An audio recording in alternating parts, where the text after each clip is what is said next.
आध्यात्मिक पथ पर चलने वाले सभी को राधा कृष्णा।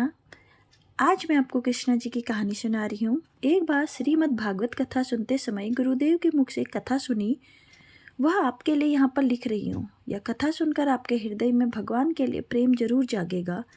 एक बार की बात है, एक संत जंगल में कुटिया बनाकर रहते थे और भगवान श्री कृष्ण का भजन करते थे।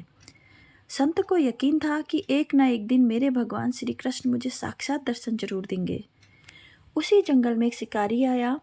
उस शिकारी ने संत की कुटिया देखी। वह कुटिया में गया और उसने संत को प्रणाम किया और पूछा कि आप कौन हैं और आप यहाँ क्या कर रहे हैं।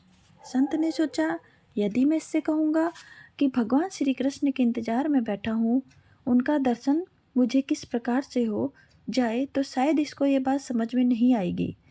संत ने दूसरा उपाय सोचा। संत ने कहा, किरात शिकारी से पूछा, भैया पहले आप बताओ कि आप कौन हो और यहाँ किस लिए आते हो।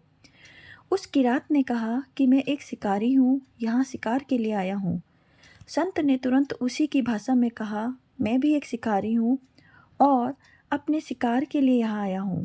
शिकार ने पूछा, अच्छा संत जी, आप ये बताइए आपका शिकार दिखता कैसे है, आपके शिकार का नाम क्या है, हो सकता है कि मैं आपकी मदद कर दूं। संत ने सोचा, इसे कैसे बताऊं। फिर भी संत कहते हैं, मेरे शिकार का नाम है, वो दिखने में बहुत ही सुंदर है, सांवरा सलोना है, उसके सिर पर मोर मुकुट है, हाथों में बंसी है। ऐसा कहकर संत जी रोने लगे। किरात बोला, बाबा रोते क्यों हो, मैं आपके शिकार को जब तक ना पकड़ लूं तब तक पानी भी नहीं पीऊँगा और आपके पास नहीं आऊँगा। अब वह शिकारी घने जंगल में गया और जाल बिछाकर एक पेड़ पर बैठ गया। यहाँ पर इंतजार करने लगा। भूखा प्यासा बैठा हुआ है। एक दिन बीता, दूसरा दिन बीता और फिर तीसरा दिन बीता। भूखे प्यासे किरात को नींद भी आने लगी। बांके बिहारी को उन पर दया आ गई। भगवान उसके भाव पर रीझ गए। भगवान मंद मंद स्वर से बांसुरी बजाते आए और उस जाल में खुद फंस गए। जैसे ही किरात को फंसे हुए शिकार का अनुभव हुआ, तुरंत नींद से उठा और उसे सांवरे भगवान को देखा, जैसा संत ने बताया था। उनका रूप हूबहू वैसा ही था। वह अब जोर जोर से चिल्लाने लगा, मिल गया शिकार मिल गया।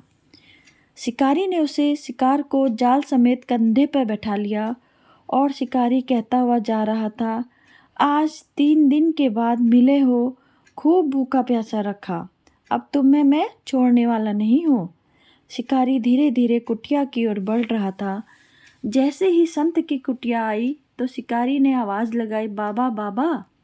संत ने तुरंत दरवाज़ा खोला और संत उस किरात के कंधे पर भगवान श्री कृष्ण को जाल में फंसा देख रहे हैं। भगवान श्री कृष्ण जाल में फंसे हुए मंद मंद मुस्कुरा रहे हैं। किरात ने कहा, आपका शिकार लाया हूँ, बहुत मुश्किल से मिले हैं। संत के तो आज होश उड़ गए। संत किरात के चरणों में गिर पड़े। संत आज फूट फूट कर रोने लगे। संत कहते हैं, मैंने आज तक आपको पाने के लिए अनेक प्रयास किए प्रभु, लेकिन आज आप मुझे इस किरात के कारण मिल गए हो। भगवान बोले, इस शिकारी का प्रेम तुमसे ज़्यादा है, इसका भाव तुम्हारे भाव से ज़्यादा है, इसका विश्वास तुम्हारे विश्वास से ज़्यादा है। इसलिए आज जब 3 दिन बीत गए तो मैं आए बिना नहीं रह पाया। मैं तो अपने भक्तों के अधीन हूँ और आपकी भक्ति भी कम नहीं है। संत जी, आपके दर्शन के फलों से मैं इसे 3 ही दिन में प्राप्त हो गया। इस तरह भगवान ने खूब दर्शन दिया और फिर वहाँ से भगवान चले गए। जय श्री कृष्ण दोस्तों।